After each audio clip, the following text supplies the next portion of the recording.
In the heart of a bustling American grocery store parking lot, the sun beat down relentlessly, illuminating the scene of cars coming and going. Among the chaos, a man named David Miles sat in an old, silver sedan that had seen better days. Dressed in threadbare jeans, a faded plaid shirt, and scuffed boots, he looked every bit the part of someone down on his luck. Yet, David was not just any man, he was the CEO of Miles Automotive, a luxury car company with a global presence. For weeks, he had been working undercover, seeking to understand how people treated others based on appearances. Meanwhile, at the far end of the parking lot, Emily Johnson strode confidently toward her sleek, cherry-red convertible. With her sharp heels clicking against the pavement and her tailored suit accentuating her figure, she exuded an air of authority. As a rising marketing executive, Emily took pride in her success and the hard work that had brought her to this point. She had little patience for distractions. Just as she placed her carefully curated grocery bags into the trunk, a voice interrupted her thoughts. "Excuse me, ma'am, could you spare a moment?" Startled, Emily turned to see David approaching. His wrinkled clothes and dusty boots marked him as someone in distress, and her instincts kicked in. "What do you want?" she snapped, her tone curt. "Sorry to bother you," David said, his voice calm and respectful. "I've been walking all day. My car broke down a few miles back, and I'm trying to get enough change to take the bus home." Emily arched an eyebrow, skepticism evident in her expression. She had heard similar stories too many times before and wasn't about to fall for another sob story. "Yeah, I'm sure your car broke down," she replied, mimicking his words with disdain. "Look, I don't have time for this." David blinked but maintained his composure. "I understand, ma'am. I'm just asking for a little kindness." "Kindness won't pay my bills," Emily shot back, brushing past him. "Try someone else." As she reached her car door, she paused and glanced back. David stood there, hands in his pockets, his gaze steady yet not accusatory. For a fleeting moment, doubt crept in. Was she being too harsh? But her pride quickly silenced any pangs of guilt. She didn't have time for every random stranger with a story. "Good luck," she said sarcastically before getting into her car and slamming the door. David watched as her car roared to life and sped away, a sigh escaping his lips. He understood her reaction, it was precisely why he was conducting this experiment.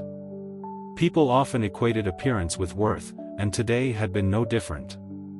Yet, as he sat there, he couldn't help but wonder if Emily had always been this way or if success had hardened her heart. Meanwhile, Emily's mind raced as she drove away. The way David had looked at her, patient and unresentful, lingered in her thoughts. She tried to shake it off, cranking up the music, but guilt gnawed at her. What if he really did need help? She dismissed the thought, reminding herself that she had worked too hard to let guilt slow her down. People like him needed to learn to fend for themselves, just as she had. Little did Emily know, her encounter with David was far from over. He had seen her face, and her dismissive actions would soon come back to haunt her. The following week, Emily sat in her office, sipping her favorite iced latte while scrolling through emails. Her schedule was packed with meetings and deadlines. Suddenly, an email caught her attention, mandatory company-wide meeting with new CEO. Frowning, she opened the email, curious about the new leader. The previous CEO had been a legend, and replacing him would be no small feat. The next day, she arrived at the large conference room, buzzing with whispers about the new boss. As the doors opened, a man stepped in, and silence fell over the room. At first, Emily didn't recognize him.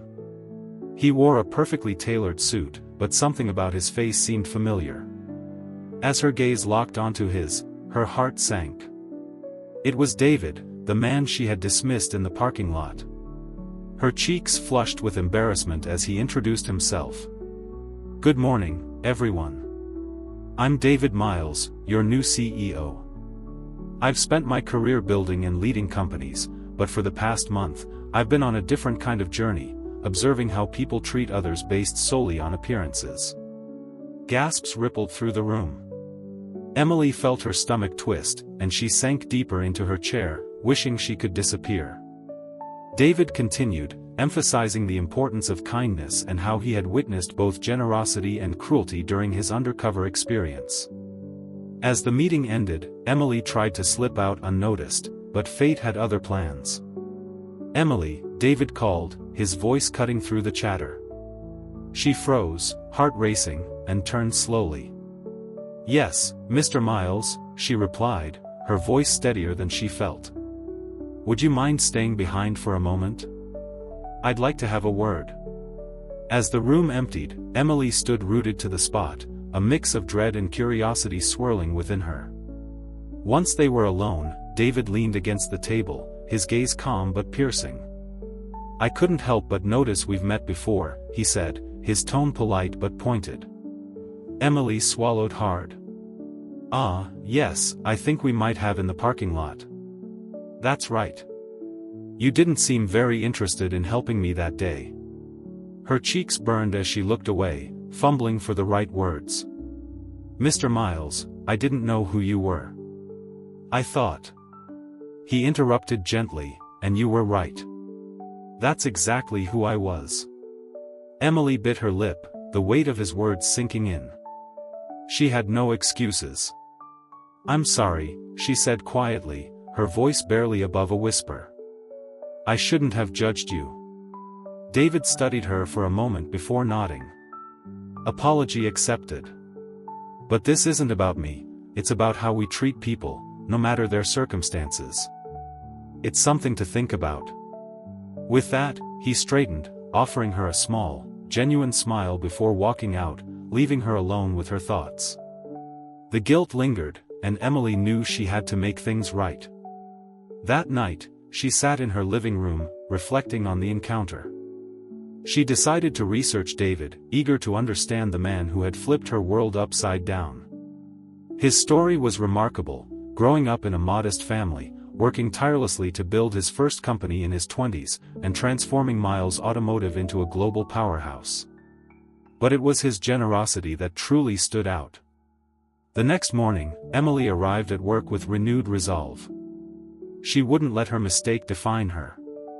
Her chance came sooner than expected when she received an email from David about a new initiative partnering with local shelters to provide resources and mentorship. He was looking for employees to lead the project.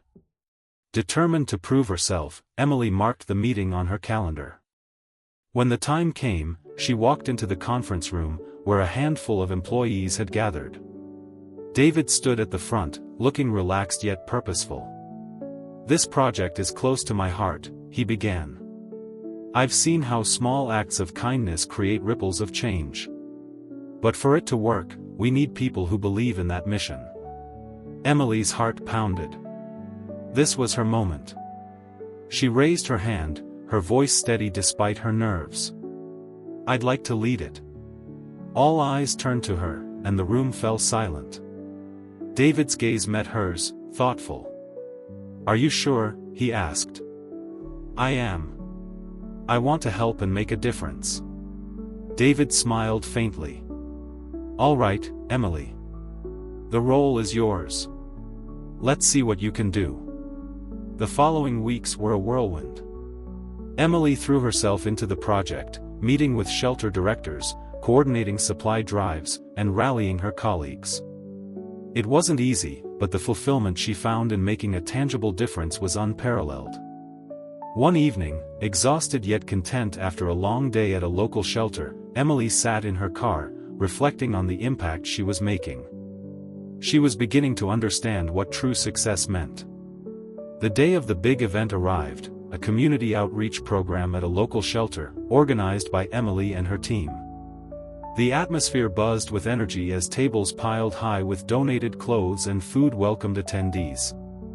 As Emily walked around, checking on volunteers, she spotted David near the entrance.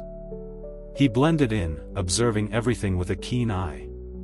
When she approached him, her usual confidence was accompanied by gratitude. "It's going well, don't you think?" she asked.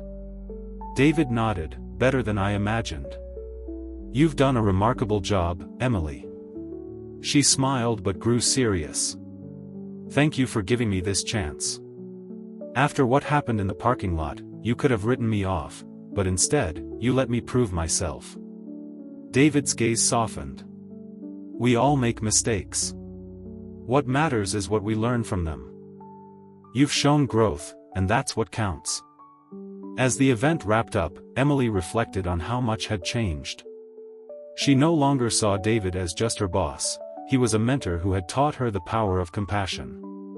The next morning, she found an email from David thanking her for her extraordinary work on the initiative. He offered her a new role overseeing the company's corporate social responsibility division, a position focused on giving back to the community. As she left his office, her heart swelled with gratitude. For the first time, her success wasn't about climbing higher or earning more, it was about making an impact. That evening, Emily smiled to herself, realizing that life had a funny way of teaching lessons. She was grateful she had listened.